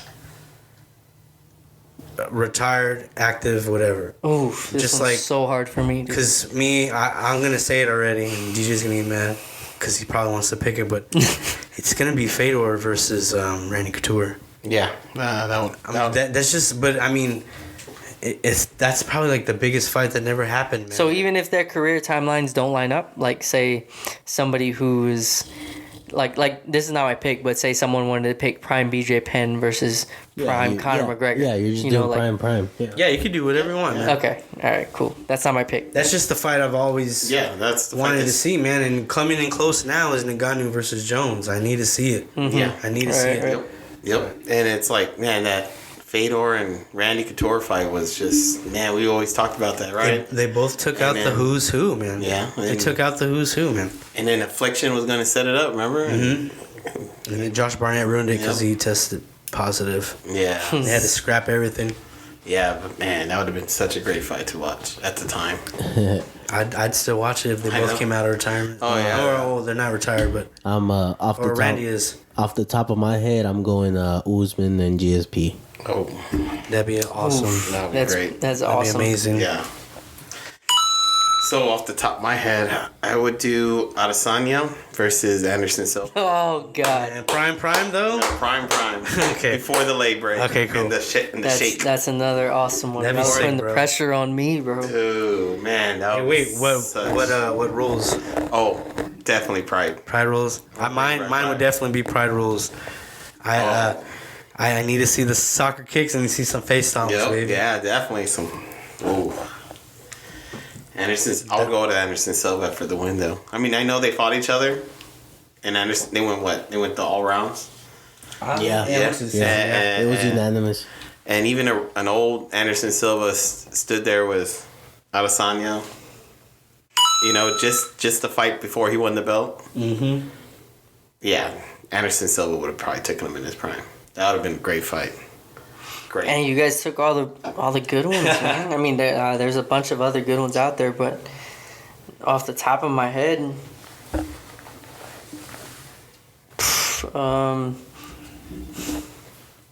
I'll go with the lighter weight classes because, you know, they weren't, you know, around in the early days.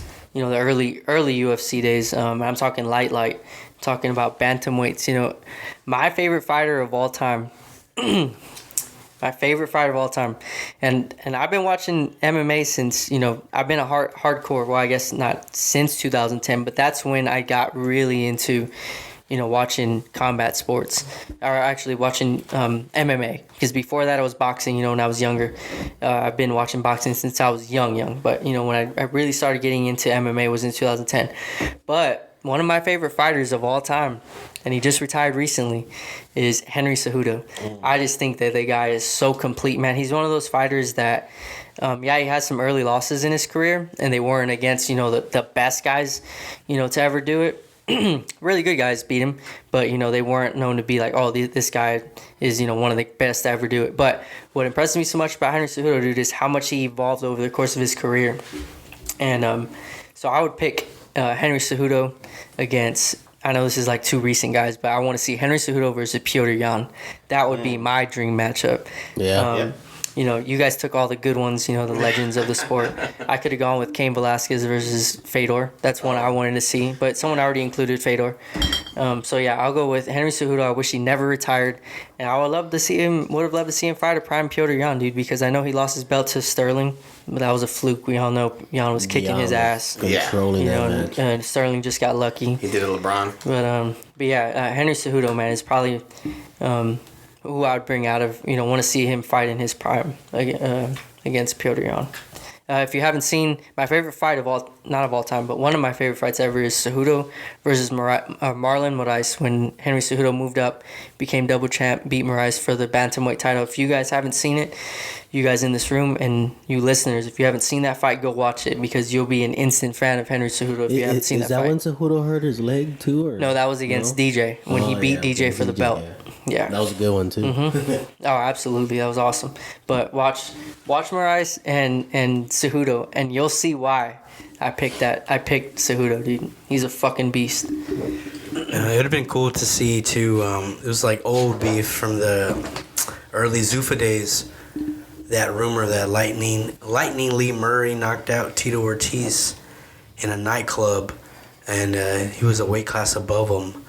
And it was when Tito was the champ, when he was the poster boy of the UFC. So that would have been cool to see that. Yeah. You know what I mean? That's just, I always think about that, because that's one of the first stories I heard from, like, the dressing room stories. You know what I mean? Yeah. It's like one of the first big ones. I would have picked John Jones and Chuck Liddell, young Chuck Liddell. Chuck Liddell was really hard to take down back then. When he was younger, Yep. And John Jones, with his striking, and Chuck Liddell with his striking. That would have been great to watch too. Yep. There was a lot of fights I wish could have happened. Man, tons of them. Yeah. All right, guys. So let's get into it in the football portion, and I'm gonna hand it over to my boy Lewis. All right. This week we'll be talking about the AFC East. We all know it's the Jets, the Bills, the Patriots, and the Dolphins. Not a lot of fantasy football players here, so we might go through this quick. But let's get going. But before we do, I guess the latest news on NFL, fantasy related, was Julio Jones might get traded soon, right? And what is it? Yeah, he says that he's done, right? Yeah, he said he's done. He said, I'm out of there. And then it went viral that he was in Dallas, and somebody took a picture of him. So wearing Dallas gear. But he came out and said, I don't want to go to the Cowboys. I want to win. Yeah. That's a little fucked up. A little messed up. We ain't got room for your losing ass anyway. You never won anyway, Julio. Get the fuck out of here. Get the fuck out of here, because I'm gonna fuck you out right now, motherfucker. Yeah. We're good over here. We got Amari Cooper, CeeDee Lamb, and Michael Gallup. We don't need your old ass. Honestly, injury prone ass over here. To me, honestly, Julio's more of like wherever he goes, he's gonna take away targets from somebody. That's all it's gonna happen. Yeah, he's gonna get double team, triple team. Yeah, I mean, it'll be nice seeing him in the Niners though, but that's just me. We'll see. And it's a good chance, because if he's injury prone, we'll take him. Yeah, they take everybody injury prone. Other than that, or Rodgers also not attending any of the off-season stuff. OTAs, right? Did not go OTAs. It's sad that OTAs. Luis reads the NFL news and he gets to Roger. It's like, bro, I just want to know, man. Teardrop. It's so depressing. Man. I just want to know, man. So I don't really care. I'm still gonna be a cheesehead, and like I said, I get to say I lived through Super Bowl and a number one overall pick later on. Yeah, it's cool, man. That's cool. Yeah. I'm a diehard Cowboys fan, but last time they won a championship, I think it was a Super Bowl. I was 5 years old, so I didn't get to live through, our golden era. I didn't get to see us win all those Super Bowls. So at least you got to see your favorite team win a Super Bowl. So I'm jealous. Yeah. Yeah. At least you got to see your team win a Super Bowl. I mean, I saw the Niners win in the 90s, but I mean, I remember the Yeah, Cowboys but- winning their last Super Bowl. I feel but for mean, DJ. DJ's so had young. he's had 2 Super Bowl losses in his belt that had. Oh yeah, man, that must sting, bro. And each time I got trashed. Yeah. Out of depression, of course. I think I sat the We first got- one. I Man. We In the blacked out dark. with you in the most. No, recent- dude. Yeah, the recent Yes, one. We all yes. blacked The out. most recent one. The only thing I remember, I'm fucked up, Brad. I'm clearing my eyes. I see DJ. He looks like he's having the best time of his life. You know, he's happy, right? Big ass smile, and like just in the corner of his eye, you just see a tear just start slowly falling. I did cry. I'm not even gonna lie. He was having the time of his life, but I he would- was I would crying cry on too, the man. inside. He was With dying. And he, fucking bad calls. Anyways, we're not gonna talk about that one because that one should have been theirs, by the way. But you know, NFL. But the loss to the Ravens. That was Joe Flacco. I mean, they should. I mean, they should. They were losing halftime. They should have just kept losing. I would have been okay with that. Beyonce's fault, bro. She But- did Illuminati. No, they came back after that. They did? Yeah. Oh, well, let's see, even Satan couldn't help you, bro. I know, man. That's not right. And of course, Kaepernick and Crabtree, for some reason, they thought they were gonna just, catch this amazing catch in the end zone. What? Just give it to Frank Gore. You're in the damn 10-yard line. Just give the ball to Frank Gore. Oh, Steve knows You know what I heartbreak. mean? Steve knows about. Steve knows all about it. Yeah, that's exactly why I brought that back up. 'Cause I want to get to that 1 yard, the 1 yard handoff. The most physical back in the NFL, and they Yeah, want that to was throw so the ball. stupid. Look at Steve's face. I saw it at Rod's house, and I thought it was good luck. 'Cause Oh, yeah. I saw the Broncos versus Seahawks Oh, yeah. there, and I was like, this is good luck to be at this house, man. Yeah, and that house he saw the Seahawks.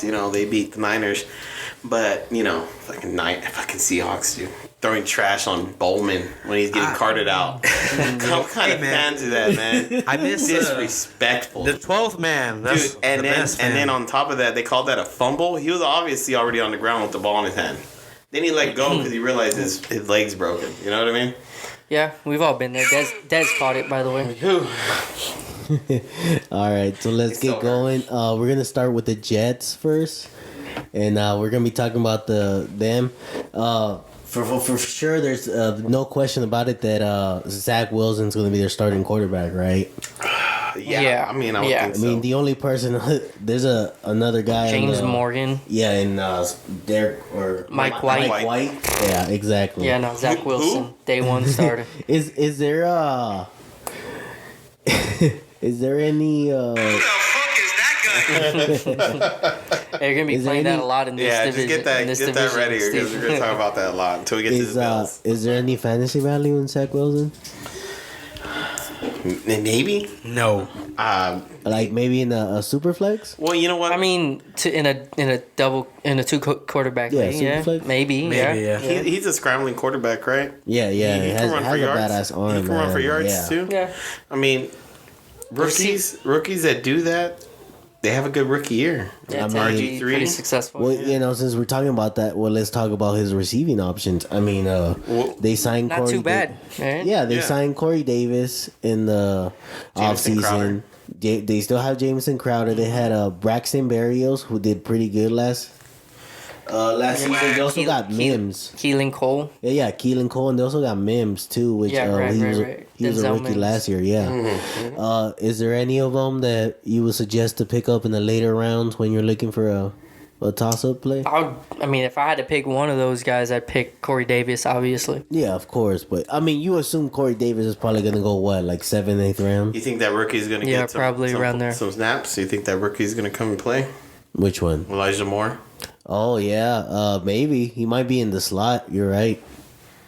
I like Well, that. actually, I think Jameson Crowder will live in the slot. I like yeah, how you that's say true. him They right. still have him too. Yeah, so. Yeah, it'll be interesting. Chris I mean, Herndon at tight end. I mean, I'll say it this way: if any Jets players are picked up during the season, it's gonna be during the waiver wire period. oh, Yeah. If yeah. we could I be mean, I honest can with see that. people drafting Tevin Coleman. I mean, Yeah, that in the that- later rounds. Exactly. That's where I was gonna get to. I was like, if any player has the biggest fantasy value in this roster will be the running back spot, just because Robert Saleh is the new head coach, and you would think he does Shanahan like plays, Yeah. in the offense, so the running back's going to get used a lot.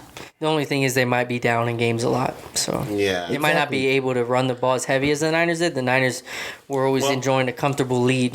Not last year because they lost a lot. The year before that. So with having a coach that's a defense coach like that defense might be good enough. Better, yeah. Good enough to where they can run the ball. Okay, Get yeah. the turnovers. If they can work turnovers. But honestly, it's also hard to determine who's going to be the leading running back. I mean, they got Tevin Coleman, Ty Johnson, Josh Adams. They even drafted a rookie, Michael Carter from North Carolina, that's actually pretty good. So I don't even know who's going to be. I think it's just going to be a committee of like 3-4 backs. Yeah, dude. because you already know Tevin Coleman ain't staying healthy. Exactly. Yeah, that's so. true. Trust me, I know. He's the most talented back out of all of them, but he ain't gonna be healthy. And then, just want to say I don't think they're ever going to be rostered as tight end Chris Herndon and Ryan Griffin. I mean, yeah, exactly. Tyler Croft is actually their backup. Oh, Tyler Crawford. Yeah, exactly. Yeah, I forgot about him. But I mean, even that. I mean, I don't even. I don't think Tyler Crawford's ever been fantasy, other than a waiver pickup. Right, I think he was with Cincinnati before, Yeah, right? yeah, exactly. Yeah, And then he got hurt. He's not the owner of New England. No, not that guy. Oh, okay. Yes. All right. Well, let's go ahead and move on to the Patriots, which is another team that's really tough to talk about their fantasy options. So let's start off at the quarterback position with they have Cam Newton and they just drafted Mac Jones. How How the many? fuck is Cam Newton still a starting quarterback? Oh, and they gave him a lot of money, right? Like 10 mil guaranteed at least. How many games do you give Newton a start, or do you think Mac Jones takes over next year? They have to start him. They Yeah. just paid him. Yeah, they Like, paid They him. have to start They're him. gonna get. So you give him a whole season? Yeah. No, 6 games. I say 6 games. I mean, yeah, I think that his play will be so bad that they will end up benching him, but I think going into the season, their plan is to give him the whole season, because if that wasn't their plan, then why would they pay him? It just doesn't make sense. Belichick is not ashamed to bench somebody. Yeah. So yeah. I think if he doesn't, by 6 games in, if they don't have a winning record, he's gonna start thinking about options. So Yeah. Yeah. Well, I mean, Cam Newton's always a good offense or fantasy option just because of his running and scoring touchdowns. yeah, but he's been in the league for a while. Bro, no. Not anymore, bro. Steve, Last check. year? Last year he was like top 15. Yeah, Bro. First 4 games. Dak so. Prescott threw more passing touchdowns than him in 5 games, and he did the whole season. But Cam Newton was still scoring like 2-3 rushing touchdowns a game. I don't think he was top 15. He was. I think so. Points. He was putting up points, but it was only the first 4 or 5. He started off pretty good on fantasy. Yeah, I don't know, but where did he first finish? yeah. Where did he finish? Oh, He was finished the bottom, bro. Do you think so? Yeah. I don't think he was top like, 15. Well, like top 20, I thought he was. Maybe 20, maybe. You're play him at the running back. You know what I mean? So All right, well, since while Steve's looking that up, let's talk about Cam Newton's receiving options, which includes Jacoby Myers. They just signed. Nelson Aguilar. Oh yeah, Nelson Aguilar. Is he gonna catch? Kendrick Bourne. Kendrick Bourne. They signed him, and then that rookie or 2 years ago, right? Yeah. N'Keal Harry. N'Keal Harry, and right that he was, he had a lot of hype behind him. But Yep. is there any of them you would consider picking up? Nope, not if Cam Newton's the quarterback, bro. Stay far away from that shit. Anybody? Yeah, On the Cam Patriots, Newton's man. snapping that Really? ball. I am. Nobody. Maybe Jonnu Smith. Yeah, I was going to say that. If you were to draft one of the Patriots tight ends, which one would it be? I mean, because they got Hunter Henry and Jonnu Smith. Cam Newton does like Tight giving the ends. ball to the tight end. Yeah. So so if anybody is worthy and he's doing good, And with his weak ass arm. yeah. Yeah. Maybe the tight tight end. end, but maybe the running backs might get the most targets this year. Sony Michelle, Harris. And even Yeah, those Damian Harris, even James those White. running backs, you're not White. guaranteed to get them their snaps. Yeah, you never know which one is It's going a to committee, play. man. It's a committee. Yep, Yeah, a true That's why I'm committee. not touching anybody, man. Belichick just puts his hand in a jar and draws the name. He goes, "All right, you're running this. You're running this game tonight." It don't even matter if you had a badass game the week before. It don't matter. Like, he's going to fucking play someone else the next Yeah, week. who was that That's so one running crazy, back dude. that he had like 200 rushing yards back to back? Something, Gray. And then he just where was I think his last name was Gray. I want to Yeah, say. yeah. He only had those 2 games, and that's it. Yeah, and then nobody they- ever saw him after that. Yep. Yeah, he didn't even play. That was like a good 4 years ago, right? Yeah. 3-4 years ago, something like that. It was unbelievable. Like this guy ran 200 yards, and then that's it. Yeah, you don't never see him get the fucking ball. saw him Nope. again. Got 2 snaps the next game. Yep. Unbelievable. All right. Well, let's talk about the last 2 teams that have the better options. Let's go on with the Dolphins. Let's start off with the quarterback in Tua. Fantasy options with Tua? Nope. Not even the Superflex? Yeah, definitely, dude. I think I'll take Tua probably first round. I mean, he looks great. I'm just kidding. I'm not a Tua fan No. at all, bro. Never. No. He cost Staying me away. my championship. Nah. I'm not gonna. No, dude. I'm sorry. This is the weakest division in the NFL, bro. Fantasy wise, yeah. Yeah, I know. In real life football too. I mean, Yeah, that's there's true. just the fucking Bills, bro. No, Yeah. the Dolphins, dude, their defense was. Yeah, that's They were true. 10-5 last. The or Dolphins 10 and- defense does look great. Yeah. Oh, well, not great, but Yeah, they but look good. They They look ain't, good. Tua will set him back. I promise you. Ryan Fitzpatrick's a better quarterback. Oh yeah, I'll give you And, that. I and agree Tua with you there. is going to go through some growing pains in his second year. And that's why I'm staying away from all the receivers. But the only guy I would consider taking on this team Gaskin. is Miles Gaskin. Yeah. Yep. And I think he won too because out of all the draft capital the Dolphins have, they didn't draft the running back. Yeah, that's it. They got Malcolm Brown behind him, Salvin Ahmed. Oh yeah, they who signed was Malcolm pretty good. Brown. Salvin Ahmed was pretty good when Gaskin got hurt. But yeah, now Malcolm Brown is ahead of him. But I Yeah. think as long as Gaskin stays healthy, I think he will be. Well, the only thing I'll Pretty be close worried to him. about is goal line touches. I think Malcolm Brown. might Malcolm get Brown him. will take him. Yeah, he'll take him. But I think Gaskin will get early down work and passing down work. You think Will Fuller will have a full season? That's a good question. He's not gonna juice, so no. He could. Even if he did, bro, I just don't see Tua getting him the ball down the field. I Yeah, don't see it. I actually see Waddle being the number 1 target for Tua, just because he's more of the short You game. think he'll be in the slot? Yeah, Because they got Parker and Fuller. but not even Gesicki. You don't think Gesicki's a good fantasy option? I think he's a top 10. Actually, if I had to pick one of the pass catchers, it would be probably the tight end. And it's just because the tight end division is just so weak. Yeah, the position is just Yeah. there's no depth. You know. None. Is After the top 5, that's it. So after Miles Gaskin got hurt, we saw Ahmed came in Yeah. and had a badass. Yep. So do you see maybe Malcolm Brown or Ahmed being a really good handcuff this upcoming season? No, because if Gaskin gets hurt, I think it will be a committee with Brown and Ahmed being getting touches. So no, I don't think there's a definite handcuff like a Tony Pollard or Alexander Madison here. All right, and then let's say you're in the late rounds and you're you're just trying to pick players that you hope they do good. All the Dolphins receivers are in. Which one are you taking?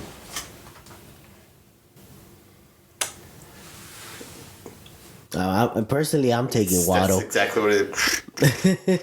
Like, you have to take a Dolphins. Yeah, I mean, just Receiver? just to see, you have Fuller. to. I mean, Yeah. Probably just draft Tim Tebow. I mean, we all know, let's all agree, like in the late rounds, you're just looking for toss up players. I mean, I'm you're not looking gonna for say- I'm not handcuffs gonna or say toss up if players. Fuller is there in the 7th round, I'm not gonna. And I'm already set. I'm not gonna pass him. I mean, I'm gonna pick him Fuller. Yeah, But Fuller's definitely the best wide receiver Yeah. if he's healthy on the team. He's just like Tyreek Hill. He'll get 3 catches, 130 yards, some stupid stuff like that. But I would probably go with Waddle, Luis, like you were saying, because I think he'll be Tua's Go-to. a safety valve. Yeah. like Yeah, the slant master. yeah, like he'll run the more shallow routes. They'll be more quarterback friendly than.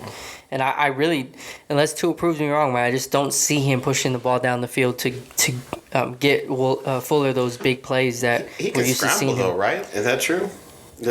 Tua, I mean, yeah, he's known not for the best scrambling? mobile quarterback, but Yeah, I'm more concerned with his arm strength, man, and just like, I mean, correct me if I'm wrong, Luis, but last year, did you see him really pushing the ball downfield? You know, No, like, it was all slants. yeah, it was like shorter, more shallow routes. When that they he- needed that to he go liked. down the field, they put Fitzmagic in. Yeah. They usually do that for like starting rookie quarterbacks just to build their confidence so they get that thing going. But So yeah, I don't see him. The consensus has Will Fuller at number 35, wide receiver. Is that the first Dolphin receiver?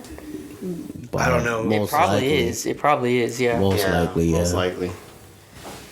All right, well, let's finish off with the best team in the division, and that is the Buffalo Bills. By far. And let's just start off with QB Josh Allen. Where do y'all have him rankings and QB? It's DJ's guy right there. QB wise. That's my boy.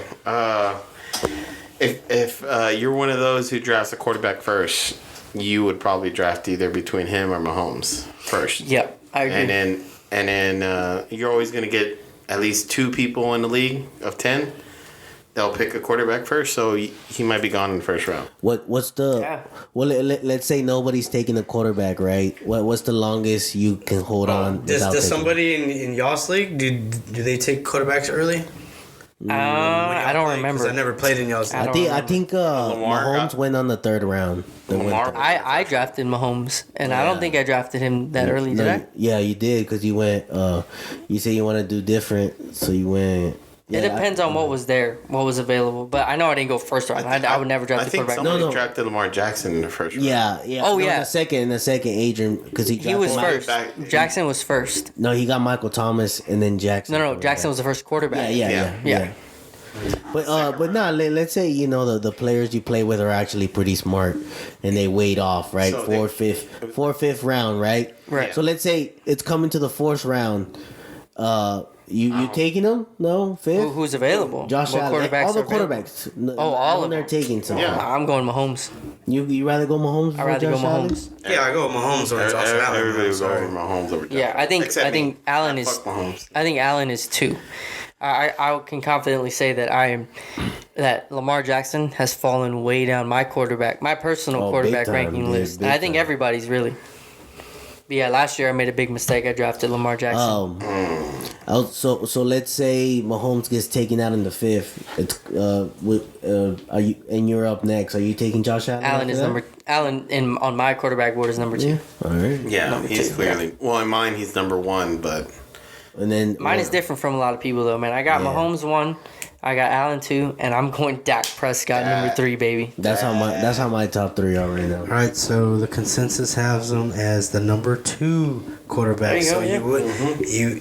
you would have to draft him early if you wanted him. Yeah, You would have to waste give a up a high pick. You would have to give up a running back or a wide receiver, Yep. guys. Yep. And then let's talk about the 2 sorry excuses for running backs.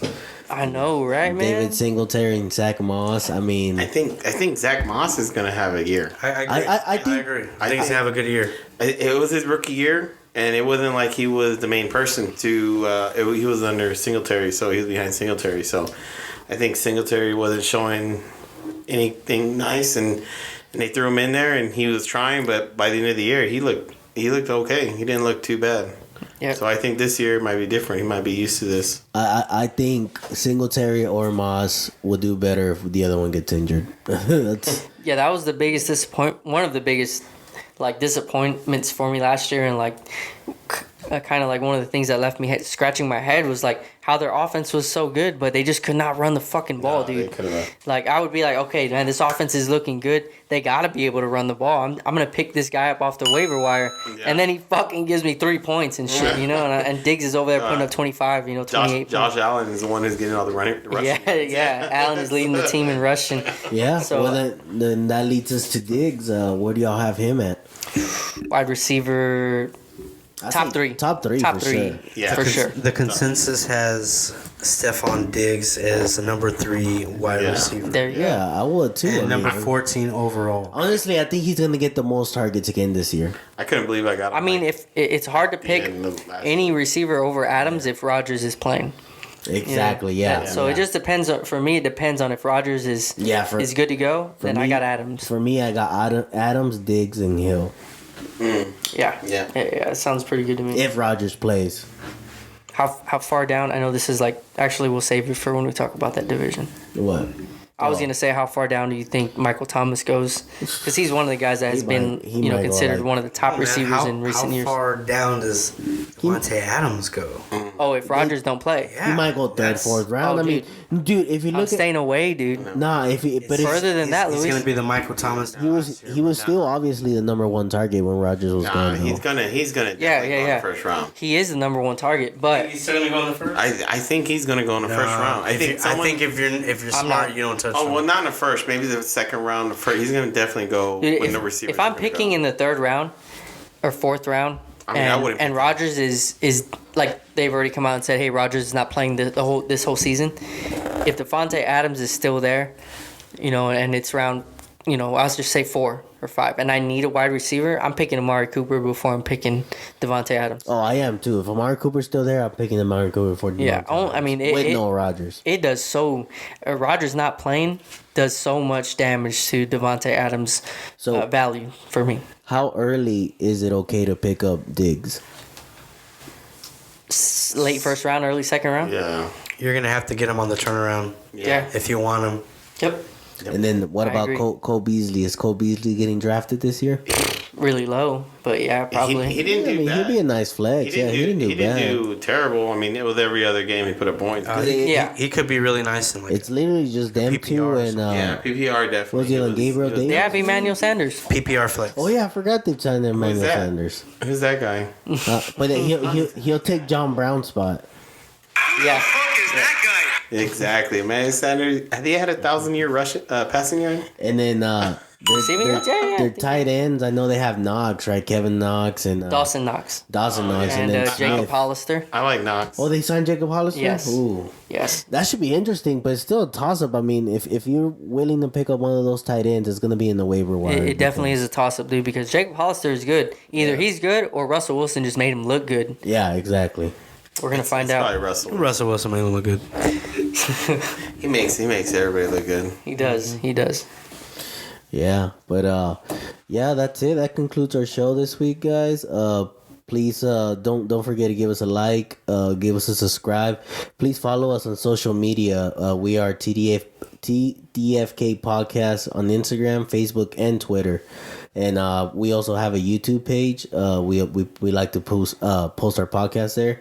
So if you like us, just please recommend us and just tell a friend. Subscribe and comment.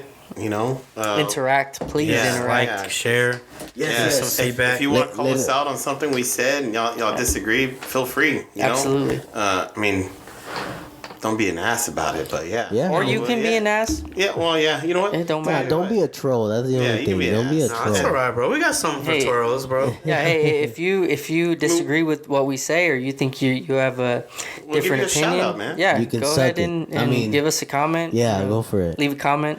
Yeah, we'll shout you out. Yeah, guys, Yeah, suck it. eventually we would love to do video, and eventually we love to do live to interact with you guys. So one day in the future, man, when that becomes available money-wise, Yeah. so the fans start interacting with us now, get to know us.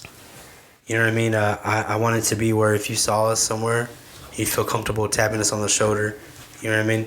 And you definitely have a beer with us. You know what I mean? Yeah, definitely. We're not elitist. We want you guys to interact with us, man. And like I said, one of my goals is to get like a live calling where you guys could call in and voice your opinion too. So Yep. maybe that could happen in the future. Like I said, that all costs money though. But for right now, baby steps. Yeah, Yep. we're getting there. We're getting there. Absolutely. Don't forget we're giving away that signed Kevin Holland 8x10 photo. It comes with a certificate of authenticity, and that will be given to our first 100 followers or subscribers. What did we decide on that? We're going followers across all social media. So maybe one of these podcasts will let you know. We'll probably post a picture, and if you like and comment on the photo, you'll be part of the raffle. Yep. So that's all you got to do, and we'll send you the signed photo of Kevin Holland. Yeah, guys, we're gonna start being a little bit more active in social media. It's just bear with us. Right. This is new to us. I mean, I haven't posted a picture on social media since like 2019. So, You know what I mean? We're new to this. But yeah, man, tell a friend and tell a friend. Yep. Go to the Facebook page. Leave us ideas if you would like to see us talk about a certain topic. Leave us ideas and we'll consider it for sure. Yeah, definitely. Yeah. Oh, if you have any suggestions for beer for us to drink, let us know, man. Yeah, because we're drinking everything under the sun right now, so. Yeah, no, it's hitting pretty good. Cyborg just became an 8 in my eyes. God damn. Those eyes, she has some beautiful eyes. You're going to have to Uber him a ride. Yeah. Give me your keys, Louis. All right, guys, until next time.